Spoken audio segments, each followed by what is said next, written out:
Hello children, आज हम लोग सॉल्व करने जा रहे हैं specimen question paper ICSC 2024 examination. Computer application subject का पेपर है। मार्क्स इसका टोटल 100 है एंड 2 आवर्स इसमें टाइम मिलता है।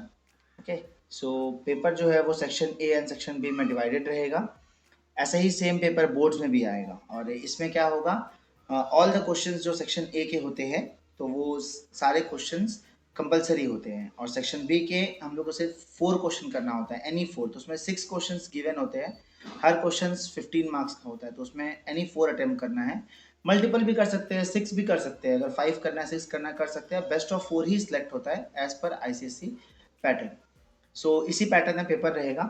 आज हम लोग इसका सेक्शन ए सॉल्व करेंगे। सेक्शन ए में फर्स्ट 20 मार्क्स का जो पार्ट होता है वो ऑब्जेक्टिव होता है, चूज द करेक्ट ऑप्शन। तो फर्स्ट 20 क्वेश्चन रहेगा, तो उसका ये फर्स्ट क्वेश्चन है। स्टार्ट करते हैं।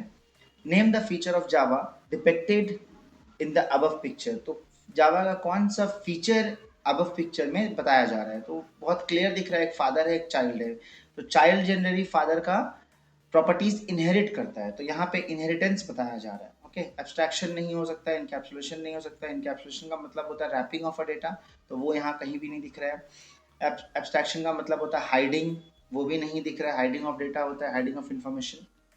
And polymorphism means using same property या same function multiple times. Okay, so वो भी यहाँ पे नहीं दिख रहा है, बट यहाँ पे प्रॉपर्टी कॉपी हो रहा है या इनहेरिट हो रहा है बोल सकते हैं। जो ये फादर है इसका प्रॉपर्टी चाइल्ड ले लेगा, तो यहाँ पे जो करेक्ट आंसर होगा वो होगा inheritance. Okay, inheritance is the correct answer.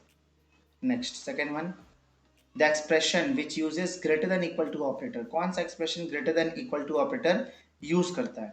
सो यहाँ पे हमारे पास greater than equal to operator इन चारों किस कैटेगरी में से है एक्चुअल में, वो पूछना चाह रहा है। तो greater than equal to relational operator होता है। लॉजिकल में तो सिर्फ एंड और नॉट होता है। अर्थमेटिक में प्लस माइनस सब्ट्रैक्शन डिवीजन ये सब होता है। Assignment means equals to. So relational operator है जो greater than less than equal to greater than equal to बताता है। तो answer is A, that is relational. Next ternary operator, ये तो बहुत ही ईजी है। टर्नरी ऑपरेटर लॉजिकल ऑपरेटर नहीं होता है, अर्थमेटिक भी नहीं होता है, रिलेशनल भी नहीं होता है, वो एकदम सेपरेट कैटेगरी का है जिसको हम लोग कंडीशनल ऑपरेटर बोलते हैं। तो ternary operator is a conditional operator. Okay, next, when primitive data type is converted to corresponding objects of इस क्लास। डेटा टाइप जब corresponding object of the class में कन्वर्ट होता है तो उसको हम लोग बॉक्सिंग बोलते हैं। ये प्रोसेस को बॉक्सिंग बोलते हैं, जब डेटा टाइप अपने क्लास का ऑब्जेक्ट में कन्वर्ट होता है। ओके, और इसका रिवर्स प्रोसेसिंग होता है जहाँ पे ऑब्जेक्ट जो है वो back to primitive data type के फॉर्म पे कन्वर्ट होता है, वो अनबॉक्सिंग है। लेकिन यहाँ पे जो क्वेश्चन है उसके अकॉर्डिंग ये बॉक्सिंग है। Number of bytes occupied by the character अरे ऑफ 10 एलिमेंट्स। तो एक कैरेक्टर का, सबसे पहले ये समझ लेना है कि एक कैरेक्टर कितना स्पेस लेता है। एक कैरेक्टर का जो स्पेस है 2 बाइट्स है। ओके, स्पेस ऑक्यूपेशन उसका 2 बाइट्स होता है। तो एक एरे जब बना रहे हैं तो वो सीक्वेंस ऑफ कैरेक्टर को अपने पास में रखता है, सीक्वेंस ऑफ थिंग्स को। तो यहाँ पे कैरेक्टर एरे ऑफ साइज 10 बोला है, मतलब 10 एलिमेंट्स रहेगा, मतलब 10 कैरेक्टर रहेगा। सो एक कैरेक्टर अगर 2 बाइट्स है तो 10 कैरेक्टर 20 बाइट्स। इसका आंसर है A, 20 bytes. Next, the method of scanner class use to accept a double value. So scanner class का कौन सा फंक्शन यूज करते हैं हम लोग जिससे डबल वैल्यू इनपुट किया जा सकता है? सो नेक्स्ट इंट, ये तो इंटीजर वैल्यू के लिए है। नेक्स्ट डबल, ये करेक्ट आंसर है, इससे हम लोग डबल वैल्यू इनपुट कर सकते हैं। नेक्स्ट तो स्ट्रिंग इनपुट करने के लिए होता है या कैरेक्टर, और नेक्स्ट इंटीजर तो ऐसा कोई फंक्शन नहीं है स्कैनर क्लास में। ओके, तो हम लोग नेक्स्ट डबल यूज करते हैं। Among the following which is a keyword. Keyword जिसका कुछ स्पेशल मीनिंग होता है उसको कीवर्ड बोलते हैं। जावा कंपाइलर के लिए जिसका कोई स्पेशल मीनिंग होता है। सो यहाँ पे एवरी कोई कीवर्ड नहीं है, ऑल कोई कीवर्ड नहीं है जावा कंपाइलर में। केस एक कीवर्ड है, ईच भी कोई कीवर्ड नहीं है जावा कंपाइलर के लिए। केस एक कीवर्ड है, जब हम स्विच केस में यूज करते हैं, स्विच केस 1 केस 2, तो केस एक मीनिंग डिपेक्ट करता है जावा कंपाइलर को। Next is output of math dot round 6.6 plus math dot seal 3.4। सो इसको सॉल्व करके देखना होगा, तो सॉल्विंग स्टार्ट करते हैं। मैथ डॉट राउंड में 6.6 दिया है, तो राउंड ऑफ कैसे वर्क करता है? जब भी पॉइंट के बाद 5 या 5 से बड़ा रहेगा, बिगर रहेगा, 5 या 5 से ज़्यादा वैल्यू रहेगा, तो ऊपर में लेफ्ट हैंड साइड में पॉइंट के पहले वाले डिजिट में +1 हो जाएगा, इसमें +1 हो जाएगा। ओके, और ये 0 बन जाएगा। जो पॉइंट के बाद वाला डिजिट है वो 0 बन जाएगा। तो ओवरऑल मैथ डॉट राउंड का जो पार्ट का आंसर आया वो आया 7.0। ओके, फिर इसको प्लस करते हैं। Math dot seal, math dot seal में देखेंगे सील का क्या काम होता है। सील मतलब सीलिंग, सिंपल मीनिंग बताए, ऊपर ऊपर वैल्यू में ले जाना। ये भी राउंड ऑफ का वर्क करता है, राउंड ऑफ का ही काम करता है, लेकिन ये वैल्यू को ऊपर ले जाता है। सो पॉइंट के बाद 4 रहे, 5 रहे, 3 रहे, 2 रहे, 1 रहे, कुछ भी रहे, 0 रहेगा तो नहीं काम करेगा, वो एज इट इज़ नंबर दे देगा। अदरवाइज पॉइंट के बाद 1 से लेकर के 9 का कोई भी डिजिट यहाँ पे रहेगा, ये +1 कर देगा लेफ्ट हैंड इंटीजर पार्ट में। इंटीजर पार्ट में क्या करेगा, +1 ऐड कर देगा। सो +1 ऐड करेंगे यहाँ पे हम लोग, तो ओवरऑल आंसर आएगा यहाँ पे हमारा 4.0। ओवरऑल आंसर यहाँ हो गया हमारा ऐड करने के बाद 11.0। ओके, ध्यान इस बात का रखना है कि यहाँ मैथ डॉट सील जो है वो डबल टाइप का आंसर दे रहा है, तो ओवरऑल आंसर भी डबल टाइप में ही आएगा, रिटर्न टाइप इसका डबल रहेगा। सो 11.0 is the correct answer. Okay, so options में अगर हम लोग देखेंगे यहाँ पे, तो हमारे पास 11 का 2 आंसर है, एक बी भी है, एक डी भी है, बट मैंने क्या बताया कि सील जो है वो रिटर्न करता है आंसर डबल फॉर्मेट में। ओके, सो डबल फॉर्मेट में रिटर्न कर रहा है, तो ऑटोमेटिक कास्टिंग होने के बाद फाइनल आंसर जो हमारे पास आएगा वो 11.0 आएगा, not 11। So this will be the correct answer. Name the type of error, if any, in the following statement.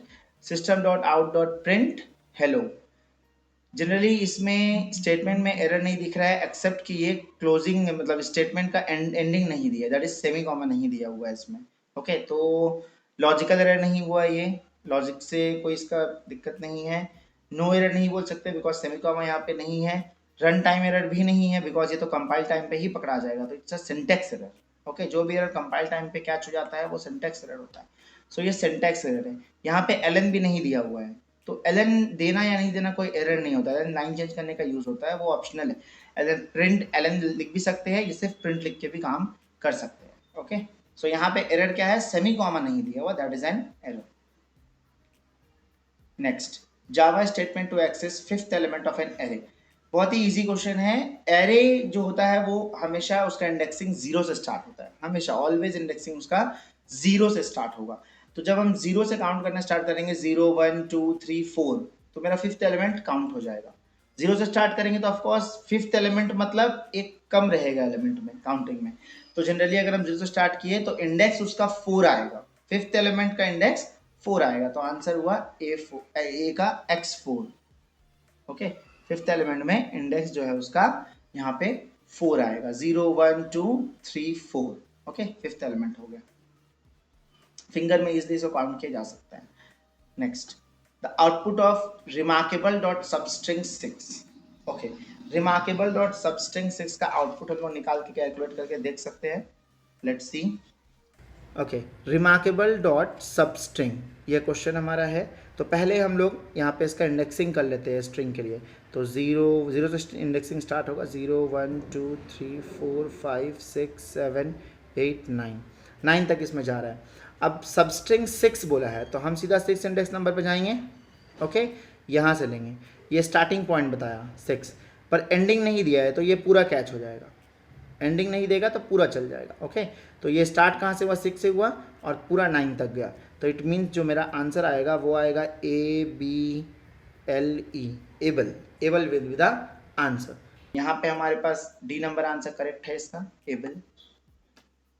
Okay, सो ये हो गया हमारा नंबर 11 का answer. Next 12, Which of the following is the wrapper class for the data type char? Char का wrapper class क्या होता है? Character is the wrapper class. Okay? Char का character होता है, int का integer होता है, like that only. So char का character है wrapper class. Name the package that contains wrapper class. कौन सा package के अंदर wrapper class सेव होता है? Okay?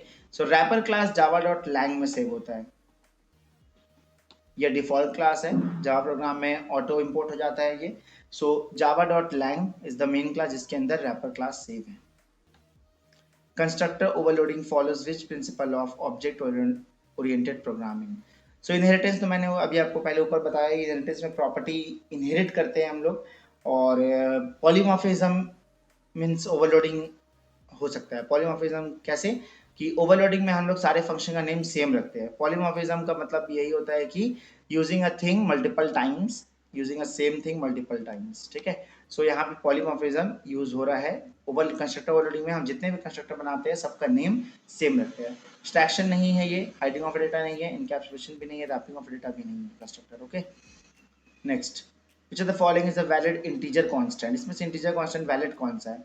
तो देखेंगे ये तो डबल या फ्लोट में जाएगा, ये एग्जैक्ट फ्लोट के लिए है, ये डबल के लिए यूज हो सकता है, ये फ्लोर के लिए यूज हो सकता है, बट इंटीजर सिर्फ ये है, कोई पॉइंट वैल्यू नहीं। So one is the answer integer, one का 4। ओके, सो वन का आंसर, वन में इसने आंसर लिखा है 4 है, करेक्ट वही है। तो यहाँ पे अच्छा, यहाँ पे ऑप्शंस भी दिया हुआ है कि आपको किस ऑप्शन को सिलेक्ट करना है। तो ओवरऑल मेरा जो आंसर आना चाहिए वो ओनली 1 होना चाहिए। ये तो सिर्फ ये पूरा क्वेश्चन ही है, ऑप्शन नंबर यहाँ पे दिया है। Okay, so A B C D 4 option है, तो इसमें से only 1 will be the correct answer, because 1 ही इसका आंसर है, तो इसको ऐसे मार्क करेंगे, only 1। Okay, next, the method compare to returns dash when two strings are equal and in lower case। दो strings जब equal होता है तो compare to 0 रिटर्न करता है, compare to true false में आंसर नहीं देता है। ओके, compare to क्या करता है, दो स्ट्रिंग को वर्ड टू वर्ड मतलब कैरेक्टर टू कैरेक्टर चेक करता है, अगर कहीं डिफरेंस मिलता है तो उसका ASCII कोड का सब्ट्रैक्शन करके वैल्यू देता है इंटीजर में, और अगर कोई डिफरेंस नहीं मिला, एग्जैक्ट इक्वल है टू स्ट्रिंग, तो वो 0 रिटर्न करता है आंसर। ओके, तो ये इंटीजर वैल्यू में आंसर रिटर्न करता है compare to. Next, assertion in Java statements written in lower case letter और upper case letter are treated as same। बोल रहा है कि जावा स्टेटमेंट में अगर हम लोग अपर केस में लिखे या लोअर केस में लिखे, दोनों बात सेम है। ये बात बिल्कुल सही नहीं है, क्योंकि जावा स्टेटमेंट जो है वो अपर केस को अलग ट्रीट करता है और लोअर केस को अलग ट्रीट करता है। रीजन देखते हैं, Java is a case sensitive language. ये बात सही है, जावा एक केस सेंसिटिव लैंग्वेज है, अपर केस और लोअर केस उसके लिए अलग अलग है। तो रीजन यहाँ करेक्ट है, पर असर्शन जो है वो रॉन्ग है। ओके, असर्शन और रीजन का क्वेश्चन को ऐसे ही देखना है हम लोग को, कौन सा स्टेटमेंट करेक्ट है कौन सा रॉन्ग है। सो रीजन करेक्ट है, बट असर्शन जो है वो रॉन्ग है। तो फर्स्ट ये बोथ वाले में तो जा ही नहीं सकते हम, बिकॉज असर्शन इज फॉल्स, तो डी नंबर करेक्ट दिख रहा है। Assertion is false and reason is true, तो इसका D answer. Okay, next, read the following text and choose the correct answer। a class encapsulate data members। class जो है वो data members को encapsulate करता है, wrap करता है। that contains the information necessary to represent the class and member methods that perform operation on the data members। तो actually में class किस किस चीज को encapsulate किया, what does a class encapsulate? तो actual में देखेंगे तो वो data member को encapsulate कर रहा है और member method को कर रहा है। जब वो डेटा मेंबर को इनकैप्सुलेट कर रहा है तो उसके साथ साथ automatically information, necessary information encapsulate हो जा रहा है, और जब वो मेंबर मेथड को कर रहा है तो नेसेसरी ऑपरेशन भी उसमें ऑपरेट हो जा रहा है डेटा मेंबर्स पे। ओके, तो यहाँ पे ओवरऑल जो ऑप्शंस दिया है इसमें जो करेक्ट आंसर है that is data members and member methods. Okay, data members encapsulate करता है तो ऑटोमेटिकली इंफॉर्मेशन इनकैप्सुलेट होता है, इसलिए यहाँ पे इंफॉर्मेशन वाला लाइन करेक्ट नहीं है, ना ही इसमें करेक्ट है। और मेंबर मेथड एंड ऑपरेशंस वो भी इनकैप्सुलेट नहीं है। मेन इनकैप्सुलेशन कौन है, data members and member methods. Okay, next, assertion call by value is known as pure method. Call by value को हम लोग प्योर मेथड बोलते हैं, बोल सकते हैं। प्योर मेथड में क्या होता है कि जितनी बार भी हम पैरामीटर्स उसमें पास करें, सेवरल टाइम्स हम पैरामीटर पास करें, जो पैरामीटर हम पास कर रहे हैं उसका जो एक बार आंसर आता है, अगर दोबारा हम वही पैरामीटर पास करें तो वही सेम आंसर आना चाहिए, तो प्योर मेथड उसको बोलते हैं हम लोग।